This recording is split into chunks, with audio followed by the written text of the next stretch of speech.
สวัสดีครับต้อนรับเข้าสู่สุทธิชัยไลฟ์เช้าวันนี้ครับเช้านี้ผมต่อสายตรงไปวอชิงตันครับนักข่าวนักเขียนอเมริกันชื่อจอห์นเบอร์เจอร์ซึ่งรู้จักเมืองไทยดีเพราะว่าเขียนหนังสือหลายเล่มเกี่ยวกับกัมพูชาแล้วก็เคยทำงานเป็นนักข่าวที่ประเทศไทยก่อนที่กลับไปทำงานให้วอชิงตันโพสต์เกษียณแล้วก็เขียนเรื่องราวเกี่ยวกับเอเชียตะวันออกเฉียงใต้แน่นอนครับเขาจับตาดูประธานาธิบดีเขาอย่างใกล้ชิด6 เดือนของโดนัลด์ทรัมป์เป็นยังไงต้องถามคนที่เป็นอเมริกันแล้วที่อยู่ที่นั่นจับชีพจรการเมืองของสหรัฐตลอดทุกวัน Good morning John Good morning Suthichai Yes you're right in Washington right That's right Yes Sitting here in my dining room How does it feel to be an American at this time, 6 months after President Donald Trump?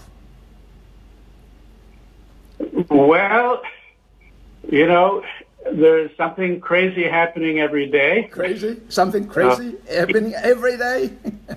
Almost every day. You wake up in the morning and you want to see what happened overnight. What tweets went out? Speech was given to the Boy Scouts. Yeah. I'm sure we heard about that already. Sure, yeah.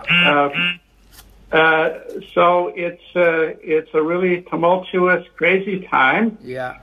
But at the same time, you know, I feel that our basic institutions are holding up against this this really threatening man in the White House.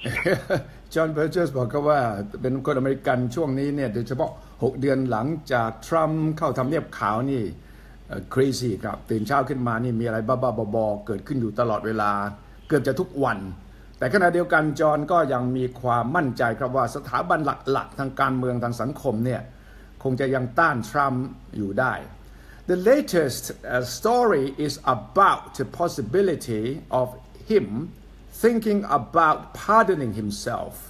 Have you looked into that issue? What does the American Constitution say about it?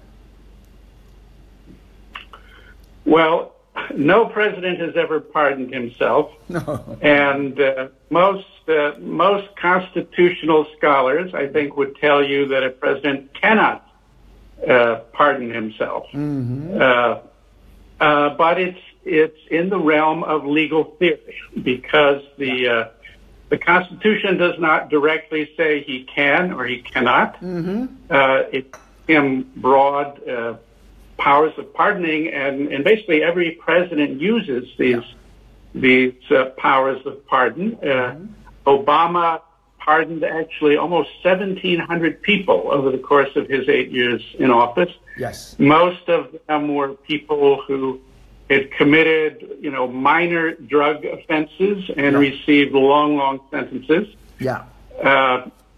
And of course, the most famous pardon in our history is Gerald Ford's pardon of Richard Nixon. Right. Yeah. But this whole question of whether a president can pardon himself is being much debated, and according to reports out of the White House, Trump has asked for you know, a legal opinion about it. Nixon apparently did the same thing, asked his lawyers, can I do this? Could I pardon myself? Right. And he was told by his lawyers, yes, you can. But of course, he did not. He resigned and then was pardoned by. Then there was a deal between Nixon and Gerald Ford for Gerald Ford to pardon him if he decided to resign, right? That's what is generally believed. Yes. Yeah. When Ford pardoned him, it was a very controversial step because so many people felt that Nixon should be indicted and go to jail for all of the things he did concerning obstruction of justice and misuse of the powers of office. But Ford did this pardon and said this is what the country needs to move on from this rather than, you know, being immersed in Watergate for another 2 or 3 years while a trial of ประเด็นเรื่องอภัยโทษหรือนิรโทษกรรมตัวเองได้ไหมเนี่ยเป็นเรื่องใหญ่ครับตอนนี้กำลังถกกันที่อเมริกาผู้เชี่ยวชาญด้านกฎหมายรัฐธรรมนูญก็บอกว่า ถ้าตีความตามลายลักษณ์อักษรเนี่ยก็สามารถอาจจะทำได้แต่ว่าไม่เคยมีในประวัติศาสตร์การเมืองของสหรัฐที่ประธานาธิบดีคนไหนจะใช้มาตรา2นี้เพื่อที่จะนิรโทษกรรมตัวเองแน่นอนครับเรื่องนี้ในประวัติศาสตร์มีประธานาธิบดีหลายคนก็ใช้สิทธิ์ในการอภัยโทษแต่ให้อภัยโทษคนอื่นนะครับไม่ใช่ให้อภัยโทษตัวเองริชาร์ดนิกสันตอนที่มีอื้อฉาวเรื่องวอเตอร์เกตก็เหมือนกันก็คิดอยู่ก็ปรึกษาทางกฎหมายว่าทำได้ไหมอ่ะที่ฉันจะให้อภัยตัวเองนิรโทษกรรมตัวเองที่ปรึกษาก็บอกทำได้แต่แน่นอนก็จะต้องมีความเสี่ยงที่จะถูกวิพากษ์วิจารณ์อย่างรุนแรงนิกสันก็ไม่ได้ทำลาออกซะก่อนแล้วก็ให้รองประธานาธิบดีเจอรัลด์ฟอร์ดขึ้นมาเป็นประธานาธิบดีแทนแล้วเจอรัลด์ฟอร์ดนั่นแหละใช้อำนาจในการนิรโทษกรรมให้กับนิกสันนี่ก็เป็นทางออกทางหนึ่งที่ตัวเองไม่ทำแต่ให้คนอื่นทำให้ John there is this very interesting theory that Trump may be thinking about doing and that is that he might Article 25 in the Constitution he can take a break from being president let the vice president Mike Pence become president and then pardon him and then he could come back to become president How about that? How about that? Well, that's sort of an extreme theory. Well, nothing is impossible now. Nothing is impossible in American politics. In Washington today, anything is possible. We keep finding that out. Yeah. But who knows? Trump might enjoy just asserting his authority, saying, I am all powerful and I can pardon myself and hereby I pardon myself and see what you can do about that. Right. But the main argument against that power is that it goes against this bedrock principle of the U.S. legal system and indeed any country's legal system. Yeah. That you cannot be judge and defendant at the same time. Sure, right. You cannot pass judgment on yourself. Yes. นี่คือหลักการใหญ่คือผมถามจอห์นว่ามันก็มีคนคิดแทนนะคิดแทนทรัมป์บอกว่ารัฐธรรมนูญเนี่ยมันมีมาตราหนึ่งที่เปิดทางให้ทรัมป์เนี่ยลงจากตำแหน่งประธานาธิบดีชั่วคราวตั้งรองประธานาธิบดีเป็นประธานาธิบดีแล้วก็ให้รองประธานาธิบดีคนเนี้ยพอเป็นประธานาธิบดีปั๊บใช้อำนาจก็นิรโทษกรรมทรัมป์ก็จะไม่ใช่ตัวเองนิรโทษกรรมตัวเองละหลังจากนั้นพอนิรโทษกรรมเสร็จทรัมป์ก็กลับมาเป็นประธานาธิบดีเองบอกว่ามันบ้าจริงๆนะแต่ว่าก็บอกว่าเนี่ยมันก็เป็นศรีถนนชัยแบบอเมริกันก็คิดเรื่องนั้นได้แต่ว่าจอห์นก็บอกว่ามันคิดอะไรได้ทั้งนั้นแหละเพราะมันถึงจุดที่มันบ้าพอที่ว่าเรื่องอะไรก็เกิดขึ้นได้แต่ว่ามันขัดกับหลักพื้นฐานของนิติรัฐก็คือว่าคุณไม่สามารถจะเป็นผู้พิพากษาตัวคุณเองได้ถ้าคุณให้อภัยจะโทษตัวเองก็แปลว่าคุณกำลังตัดสินว่าตัวคุณเองควรจะได้อภัยโทษซึ่งในหลักการนิติศาสตร์หลักการกฎหมายสากลเนี่ยมันเป็นไปไม่ได้ที่คุณเป็นจัดคุณเป็นผู้พิพากษาแล้วคุณมาจัดตัวคุณเองคือคุณมาพิพากษาตัวคุณเองก็เป็นเรื่องใหญ่ที่กำลังถกเถียงกันอย่างชุลมุนวุ่นวายขณะนี้ครับAnd at the same time, the investigation on the possible link with the Russians continues. And the Attorney General, Jeff Sessions, seems to be in bad trouble because Trump has been tweeting against his own Attorney General. That's right. It's, another one of these surprises when you wake up in the morning and you find the president attacking his own cabinet minister and calling him weak and beleaguered and why isn't he taking action against Hillary Clinton on the emails?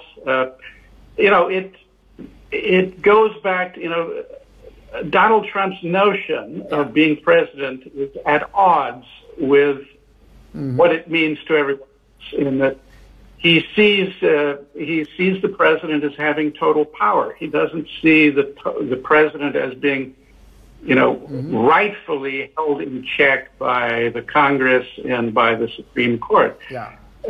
And even before he was president, he said so many things that seemed to indicate that he felt the president can just have someone thrown in jail. If he, when he was campaigning. Yeah, he basically told Clinton, if I'm president, you're going to jail. And now he is president, and he's finding out that the system doesn't work that way. No. And these tweets are sort of his form of expressing his frustration and anger. Yeah.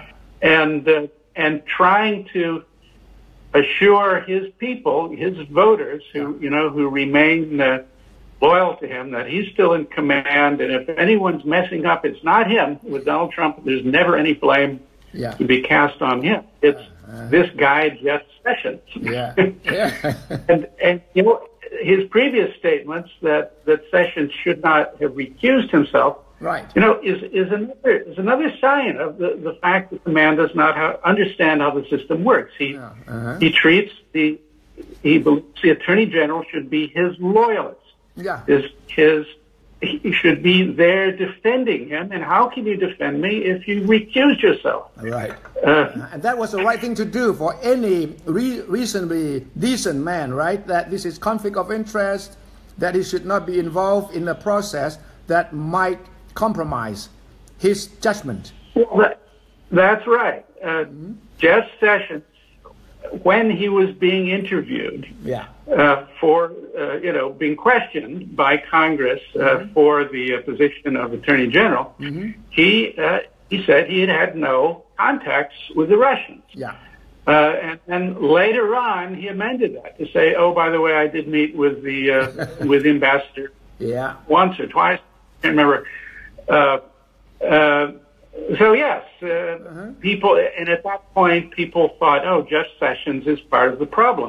Here we have another senior Trump person who can't remember meeting with the Russians and then suddenly remembers it. And so yes, he did the right thing by stepping away. And that left Rod Rosenstein, the number 2 at the Department, in charge of the investigation, and Trump very definitely does not like that man. No, he's too independent for him. Yes, he's too independent. กันนั่นคือปัญหาใหญ่อีกเรื่องนึงก็คือกับรัฐมนตรียุติธรรมเจฟเซสชันส์ซึ่งทรัมป์เนี่ยเขียน Twitter มา 2-3 วันซ้อนกันแล้วครับต่อว่าต่อขานรัฐมนตรียุติธรรมตัวเองบอกว่าอ่อนแอไม่สอบสวนฮิลลารีคลินตันจริงแล้วก็ weak very weak ใช้คำว่าอ่อนแอมากแล้วก็ล่าสุดบอกว่าผิดหวังมากกับรัฐมนตรียุติธรรมตัวเองซึ่งแปลกมากนะครับคุณเป็นนายกคุณเป็นประธานาธิบดีแล้วคุณตั้งรัฐมนตรีคนนี้เองเนี่ยแล้วคุณก็มาบ่นเสียงดังในที่สาธารณะว่าคนนี้ใช้ไม่ได้คนนี้แย่ซึ่งก็ไม่เคยเกิดขึ้นในแวดวงการเมืองเช่นเดียวกันนี่แหละเป็นเรื่องใหญ่ที่ทรัมป์กำลังสร้างปัญหาใหญ่โต latest breaking news John the Senate has voted down the Republicans most comprehensive plan to replace Obamacare so they voted it down Trump's care really that's just in the last 2 minutes New York Times 5 minutes ago the Senate has voted down the Republicans most comprehensive plan to replace Obamacare so what's going to happen to Trump now well it means even the Republican senators have now voted against Trump Mitch McConnell the majority leader in the Senate is said to have another bill to put forward that would be sort of a light version of repeal Obamacare and so it'll be interesting to see if he does that or whether he admits defeat and withdraws for the time being. So this is another sign of Trump in trouble, real trouble. Yeah, he's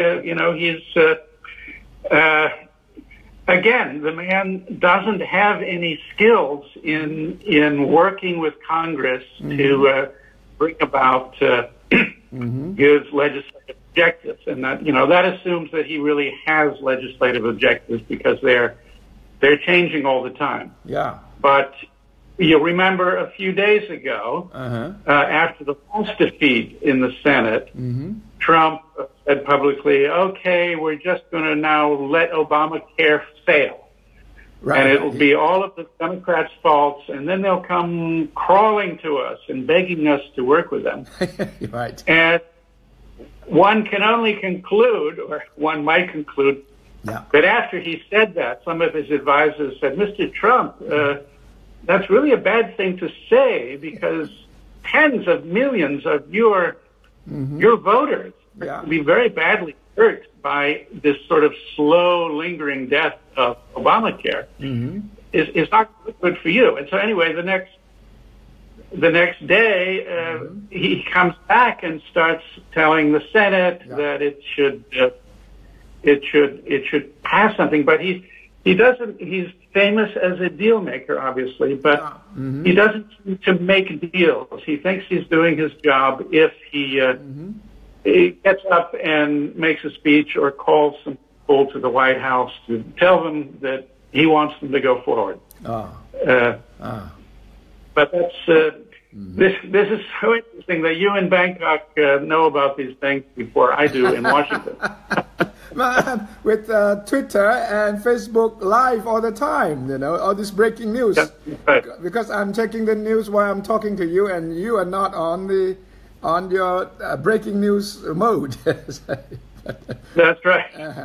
ข่าวล่าสุดด่วนครับก็คือว่าวุฒิสภาลงมติครับไม่ยอมผ่านร่างกฎหมายของพรรครีพับลิกันที่มาทดแทนโอบามาแคร์ซึ่งก็เป็นเรื่องใหญ่ก็แปลว่าจำนวนวุฒิสมาชิกซึ่งรีพับลิกันมีมากกว่าในวุฒิสภาเนี่ยตอนนี้ก็แปลว่าหลายคนเนี่ยข้ามเส้นไปละแปรพรรคไม่เอากับทรัมป์ไม่ยอมโหวตยกเลิกโอบามาแคร์ซึ่งเป็นเรื่องใหญ่มากตอนหาเสียงและช่วงหลังนี้ทรัมป์ก็เขียน Twitter ทุกวันว่ายังไงต้องเลิกโอบามาแคร์แล้วก็มีกฎหมายใหม่ที่จะมาแทน so they have two bills right one is to replace Obamacare and the other one is to introduce a new Trump care law or is it in the same bill the two things replace and repeal I think the thing that has just been defeated would theoretically do both of those things but then there's this second bill which would, I think, just do three things, dismantle three different aspects of Obamacare. Yeah. And with that, the Republicans could say, oh, we've repealed Obamacare. Like one of the things is repeal the so-called personal mandate. Right. Which means that everyone must buy health insurance or face a fine. The other is... let's see. One of the other aspects is special tax on medical devices. Yeah. And I forget what the third thing is. But it's something that if they passed it, it doesn't put anything in place. It just repeals three aspects of Obamacare, but leaves other aspects of Obamacare in place. But then the Republicans could say, oh, we've fulfilled our promise of 7 years. We have repealed Obamacare. Yeah. So what do you think Trump will do now? That the Senate is not really on his side. Well, he's going to be very angry. I think we're going to see a new burst of tweets overnight.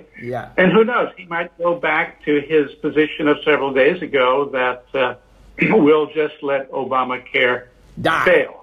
He, as the president, he does have the power to speed that failure through such things as, and he's already done this, I think, loosen enforcement of people, loosen action against people who don't buy health insurance.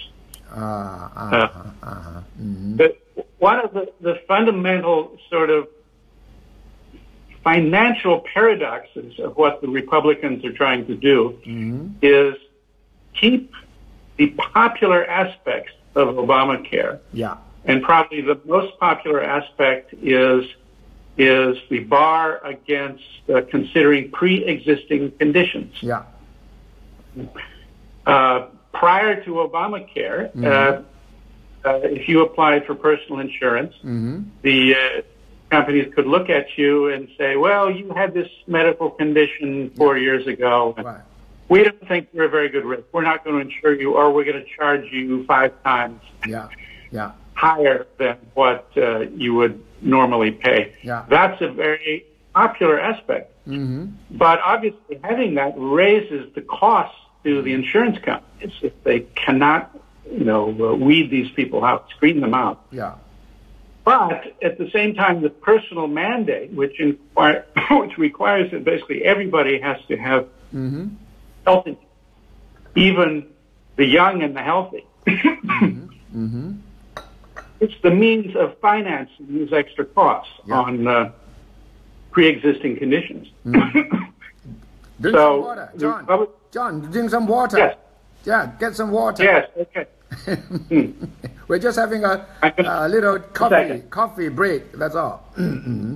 ล่าสุดนะครับข่าวร้อนๆจากนิวยอร์กไทมส์บอกว่าวุฒิสภาลงมติไม่ยอมรับร่างที่เกี่ยวข้องกับประกันสุขภาพของทรัมป์ซึ่งต้องการจะมาแทนที่ของโอบามาเรื่องใหญ่ครับเพราะว่า1ช่วงหาเสียงนี่ทรัมป์ถือว่าเรื่องนี้เป็นหัวใจเลย2พอได้เป็นประธานาธิบดีเนี่ยสิ่งแรกที่ทำก็คือต้องเลิกโอบามาแคร์ให้ได้ก็ร่างใหม่วุฒิสมาชิกจำนวนมากส่วนใหญ่ก็บอกเอาด้วยแต่ว่าท้ายที่สุดเนี่ยก็มีสมาชิกวุฒิสภาหลายคนครับที่ไม่ยอมเล่นด้วยเพราะว่ามันจะเป็นประเด็นที่ทำให้ก่อนการหาเสียงในการเลือกตั้งกลางปีเนี่ยของคนที่สมัครในนาม Republican หลายคนอาจจะแพ้เลือกตั้งได้มันเป็นเรื่องของผลประโยชน์ของนักการเมืองท้องถิ่นกันทั้งนั้นเลยครับ What would that mean, John, to the midterm elections for the Republicans and the Democrats?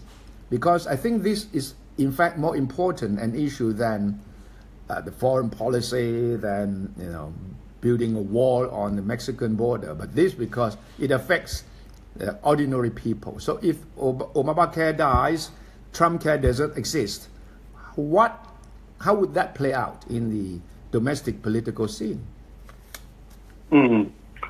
Well, I mean, certainly it would be better for the Republicans if they passed a bill which they could then claim was going to bring about, great health care for everyone.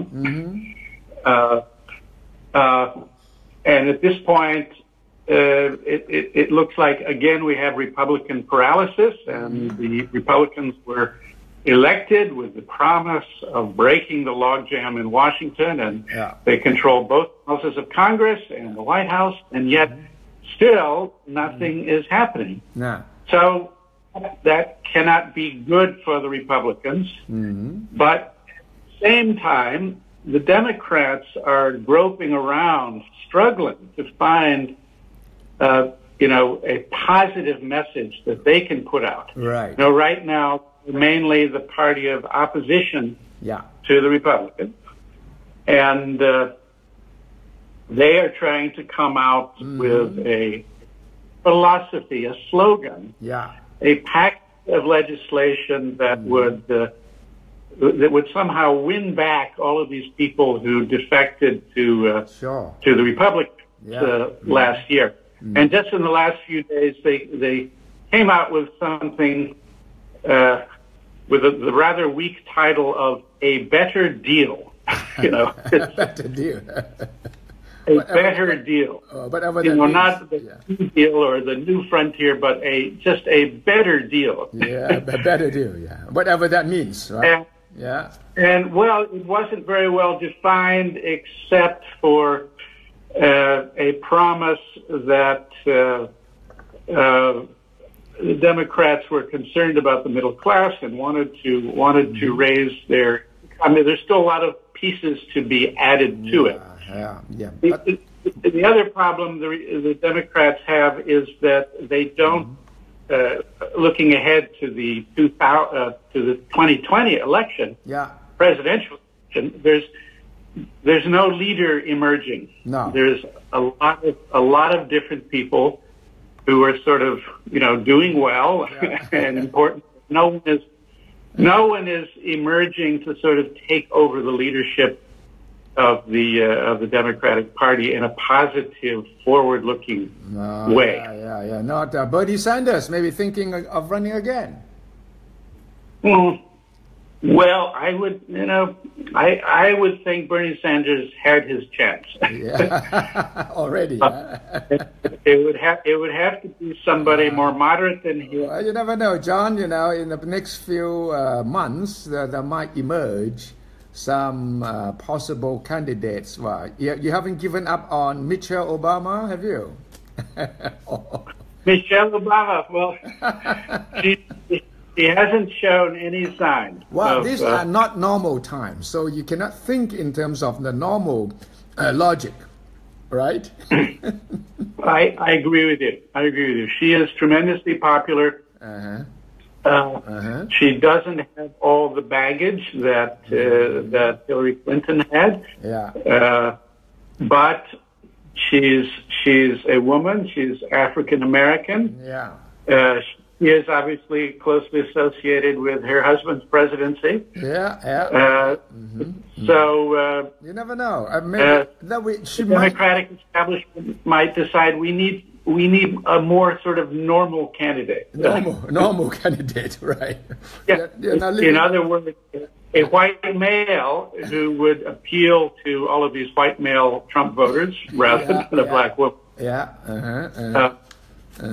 ก็เราคุยกันถึงว่าแล้วอีก4 ปีข้างหน้าเนี่ยจะมีการเลือกตั้งประธานาธิบดีเนี่ยพรรคเดโมแครตจะหาใครมาสู้ถ้าทรัมป์ยังอยู่ต่อนี่ก็เรื่องใหญ่เพราะว่าจอห์นก็บอกว่ายังไม่เห็นตัวที่ชัดเจนพูดถึงเบอร์นีแซนเดอร์สก็คงอายุมากพอสมควรแล้วและจอห์นก็มองว่าก็โอกาสให้ไปแล้วนะครับพลาดไปแล้วก็คงยากเพราะว่าถ้าอีก4 ปีนี่เบอร์นีแซนเดอร์สก็ใกล้ๆ80แล้วนะครับผมเลยถามว่าอ้าวแล้วไม่มองมิเชลโอบามาบ้างเหรอก็เป็นไปได้มีความนิยมต่อเธอสูงพอสมควรแต่มันก็จะเป็นลักษณะที่ไม่เคยปกติเท่าไหร่จอห์นมองว่ามันควรจะเป็นตัวแทนจากพรรคเดโมแครตควรจะเป็นผู้ชายผิวขาวที่จะไปแย่งเอาฐานเสียงของทรัมป์ทุกวันนี้ให้ได้จึงจะชนะได้ latest Professor Alan Lichtman John you know of him he was the one who predicted correctly that Trump would win one of the few guys in America who predicted Trump's victory Alan Lichtman Professor Lichtman and he has written a book proposing impeaching Trump right it's called A Case for Impeachment now today he tweeted very interesting he said 42% of Americans are for impeachment now only 27% think that Trump will definitely finish his term because Professor Lichtman has been campaigning very strongly for impeachment in his book and on social media to now today he said that the percentage of Americans polled so far in support of impeachment is growing rapidly 42% of Americans are for impeachment now so interesting times right Are you for impeachment or not personally but the Americans who count are the Americans in the House of Representatives. They're the ones who would have to vote to impeach. Right. And so far, the Republicans there show absolutely no sign of leaning in that direction. Yeah. They're still holding out that if we could just straighten things out, we control both houses, we control the White House, so let's just look away from all of the circus activity that's going on in the White House and see if we can get our act together and, pass tax reform, pass health care reform, and we can count on, or so they think, Donald Trump will sign what we send to him. Though, of course, Donald Trump is always entirely unpredictable, and this could come back to bite them. That he will not sign some deep bill that he had. But this morning, it's so clear that just the distaste and pain that many sort of mainstream Republicans feel. this morning I was watching a Republican congressman being interviewed about Trump's tweets, and he said, "Well, I've just stopped reading the president. There's bigger issues out there." And the reporter says, "Are you saying that the tweets don't represent the official thinking of our president?" I think they're overblown. I mean, and just he was in such an awkward, painful position that this was the man that he had to support as president. But so far, they're not breaking ranks, and they will occasionally criticize him in mild terms. But we are a long way from the House of Representatives coming together and voting. You don't think John McCain could effect a tilt on the major shift? Because John McCain has come out to criticize Trump on several major issues, and he perhaps still have that charisma to be able to convince. He doesn't need many. He needs about 10 Republicans to vote as a bloc against Trump on certain major issues. Then the tide might turn. Well, it hasn't turned yet, and unfortunately, it's looking like John McCain's days in the Senate are. I mean, he came back today and he received a standing ovation. And certainly he has he has done what you said. He has tried. Shown that there's another voice. There's a voice for consistency and principle. But again, the way impeachment works is the House of Representatives brings the charges, and then the Senate conducts the trial. So it has to start in the House of Representatives, and Trump again in his hypocrisy welcomed John back to the Senate today. I saw that. He called him a hero. He called John McCain a hero for a change, because he used to say that I don't think he was a hero. He was defeated or something like that. He said he should have been captured in Vietnam. What he said was the only reason John McCain is considered a war hero is because he was a prisoner of war. and then he says, "I like people who don't get captured." Terrible. It's really, this terrible. I can say really terrible things, right? And this, John McCain spent 5 years in prison camp. He was tortured. He was starved. And Trump belittles him this way. And then today, when McCain comes back and casts a vote in favor of beginning the debate on the health care legislation, Trump calls him and that's Trump's mindset. If you're on his side, you're a hero, and if you're not, you're a loser and you're disloyal.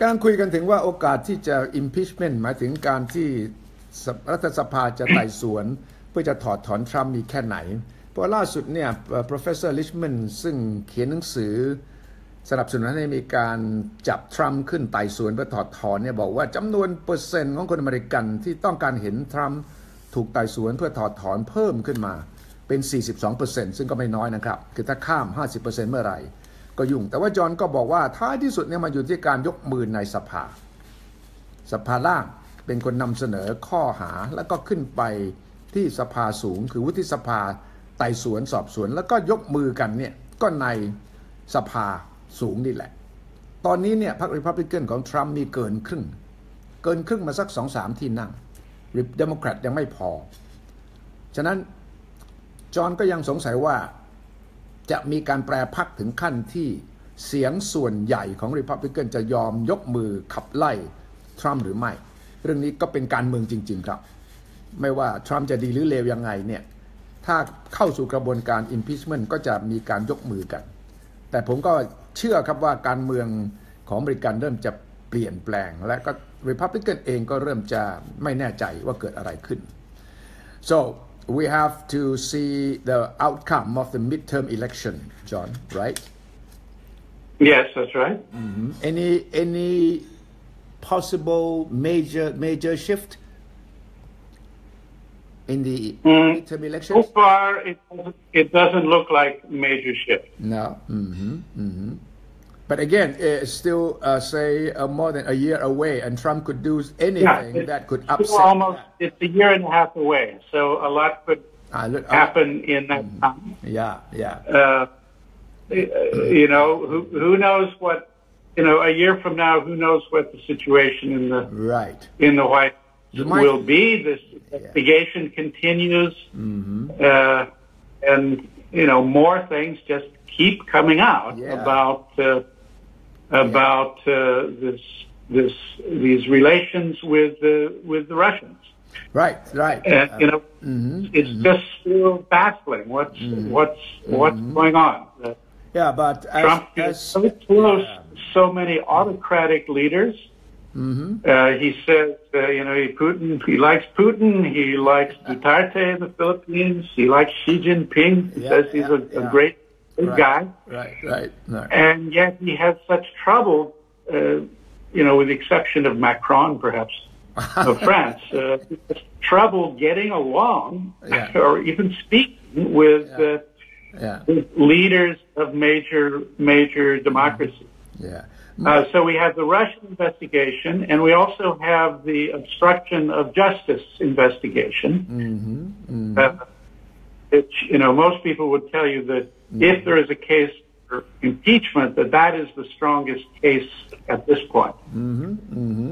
But most Americans may not be that interested in foreign policy, but you and I, who have been looking at the world from Asia, are concerned about the role of the American government under Trump in this part of the world.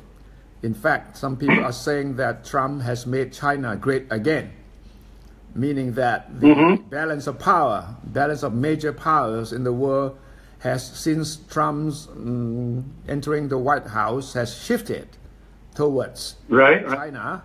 And that is not too healthy for a world that expects a proper balance of power between the United States and China, the Russians, and all this. So this is a major concern from the outside world looking at the United States, that the leadership role that the United States has been playing for decades is now in decline. And yes, I mean Trump. One of the main things that Trump has done, and he was able to do it just on his own presidential authority, was to take out of the global warming treaty. And immediately, the European countries and the Chinese reached a new sort of modus vivendi, a new arrangement on proceeding ahead with these things. So, and he also obviously took us out of TPP. And again, so much of TPP's purpose was supposed to be to provide a balance to the Chinese. I mean, Trump seemed for many months to think that China was in TPP. and he didn't really read any of the analysis or any briefing papers. He seemed to think that TPP was in favor of China. And who knows what he still thinks. I mean, it's clear he has a very sort of short attention span. Right. But, then in Syria, he seems to be giving the Russians a bit more leeway for what we're willing to accept that they do. He has done some, in the last few weeks there have been U.S. naval vessels, I believe, passing through South China Sea waters that China claims. and that they were there to sort of assert international sovereignty over those areas. Yeah. So in some ways, that he's keeping up the U.S. presence there, but and who knows? Duterte had been leaning toward China, and Duterte has been invited to the White House, and who knows? Maybe those two will bond, and the Philippines will. No, he's not coming. Duterte says he's not going to the United States. Sorry? Duterte, the Philippines president, was very angry at one of the comments. He wasn't to come here. No, he was invited by Trump in a phone call. Yes. To visit the White House. Yesterday, Duterte said, in reaction to a remark by an American congressman who said that he would protest if Duterte steps into the White House. And then Duterte reacted by saying that, well, I'm not going to the United States. As long as I'm president, I will not go to that lousy country. He said, Oh, really? Yeah, okay. You should read the story. Again, you're ahead. So all these crazy things are happening because Duterte is also, in a way, quite similar to Trump in just shooting from his hip. He doesn't think before he say anything. So he could be really. Oh yeah, no. They would get along. I mean, they both have the same. They both have big mouths, and they both view themselves as autocrats. Yeah, shoot himself in the foot, and didn't apologize. He said, because an American congressman said that if the Philippines president visited the White House, he would protest because of the abuse of human rights in the Philippines. Then that makes sense. But maybe tomorrow Duterte will rethink that and say, "Do I really want to give up the trip to the White House?" Yeah. That can happen. That can happen. Just like Trump, he can change his mind tomorrow. Anyway, this is my concern, and I'm sure you share my concern that the American foreign policy is in such a state that the image, the role of the United States being a major power who would balance the influence of China, the Russians, could help the small countries in the region to be able to maneuver the major powers. But now the Chinese are everywhere, and the Chinese are not concerned about the American influence anymore. So this, I think, is an issue that most American voters would not care very much about. But you and I follow the news around the world, and we know that this is a bad time for American foreign policy. Right. It's American voters are interested when it becomes a war. Yeah. But on general questions of influence and role in the world and promotion of human rights or free trade or whatever it's not a big issue in our election. No, yeah. Somehow you should try to make it an issue. Or the American media and intellectuals and academics should make it an issue, because you cannot expect the White House or even the State Department. Oh, by the way, there is a rumor going on in Washington. You haven't heard about it? Rex Tillerson is thinking of resigning too. I'm passing the rumor from Bangkok to Washington for you. And it is not unlikely, and I think it is credible, that Rex Tillerson cannot run the foreign policy from his State Department if you have a president who tweets about everything regarding foreign policy. How can you run the State Department? Right. This whole dispute over Qatar is Qatar, yeah, a prime example of that. Trump goes to Saudi Arabia, and he's entertained by the autocrats there, and then they begin this dispute with Qatar, and Trump tweets about they did it because of me, and this shows how successful I am in foreign policy. And then Tillerson is you can just imagine him going into the Oval Office and saying, Mr. President, maybe you don't realize it, but our most important military base in the Middle East is a country. I don't think Trump realized that when he went to. He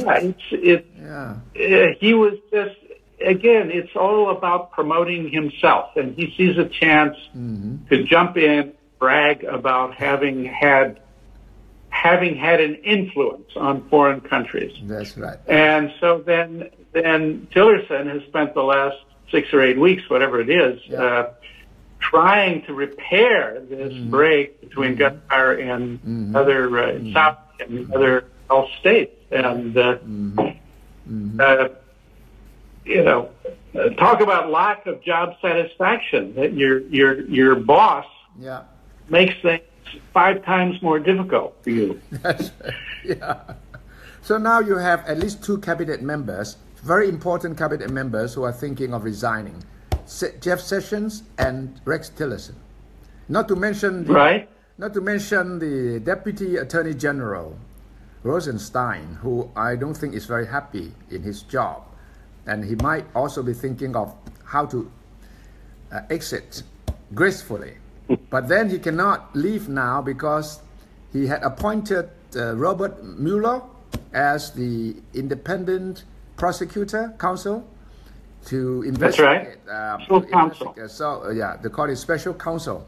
So he would have, I think, he would have to stay on to ensure that the process is in the right hands. Then Trump may be thinking about firing Robert Mueller as independent prosecutor, and that will start a war, a real war in Washington. I think you're right. The idea of a special counsel is that this counsel is independent, and Trump keeps saying things that suggest that in his mind, this man serves at his pleasure, and as soon as he starts going in the direction that Trump does not approve, he's out. He said it again today, rather than what most presidents would say. Most presidents would say that he's a special counsel. He must get at the truth and bring it to the surface. And I'm confident that I have no problems. But Trump has hinted at red lines, and one is his own finances and his family's finances.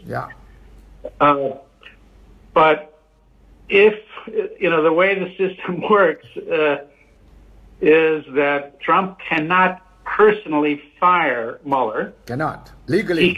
He cannot. He can instruct his attorney general to do it.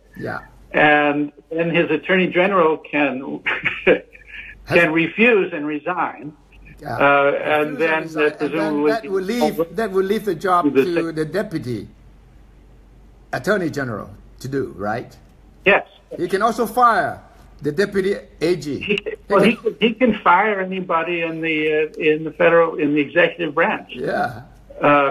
But again, this would set off a firestorm in Washington, and it would then build the case on obstruction of justice. Even if Mueller was gone and there were no more special counsel, all of Mueller's information would go to Congress and could build finally momentum there for impeachment.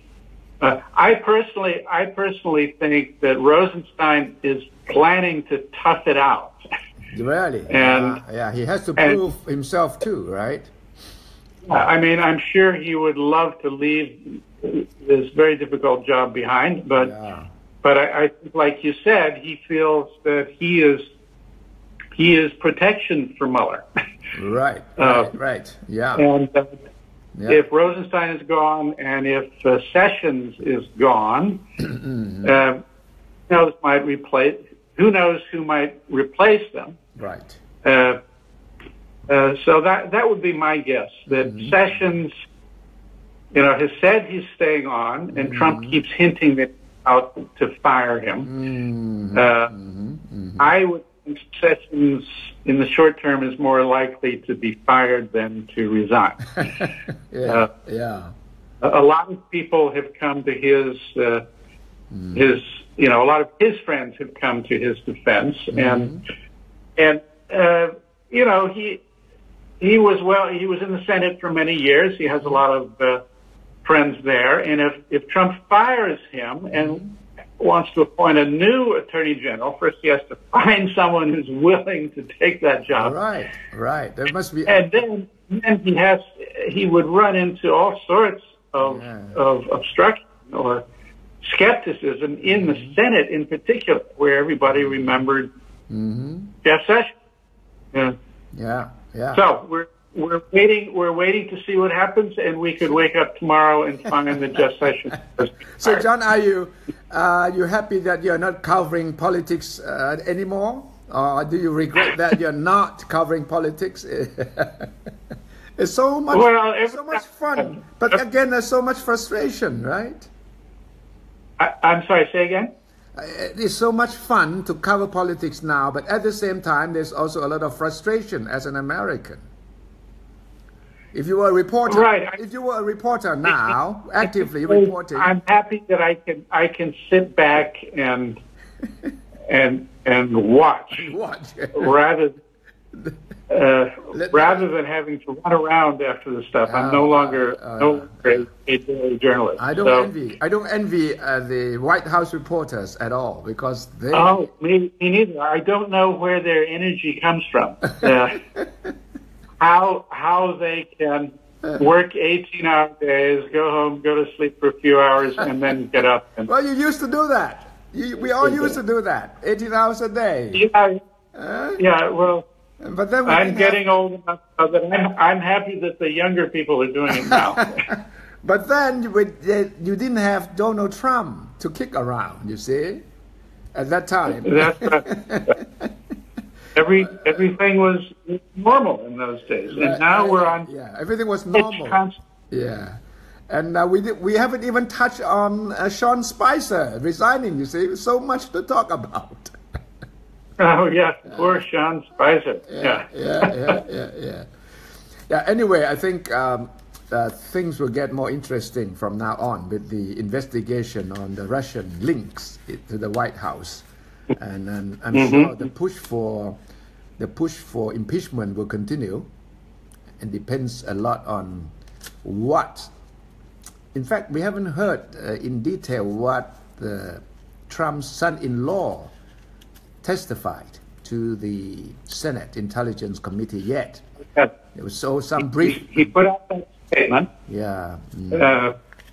Which you will have seen, but we haven't heard much about the questioning of him in the Senate the other day. Yeah. I think more details will come out, because he asked that the session was not telecast live.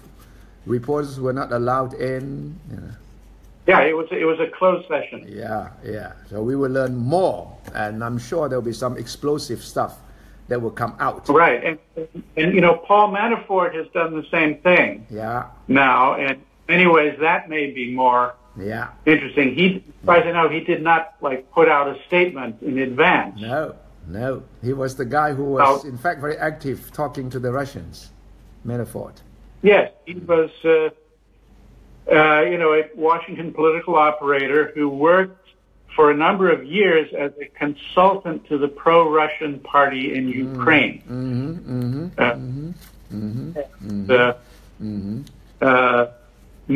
Obviously knows a lot of Russians, and we can be sure that, Robert Mueller is trying to get the bottom of that relationship, and also, the financial relationship. There's all this talk about Manafort having received huge amounts of money from the party in Ukraine, supposedly as consulting fees.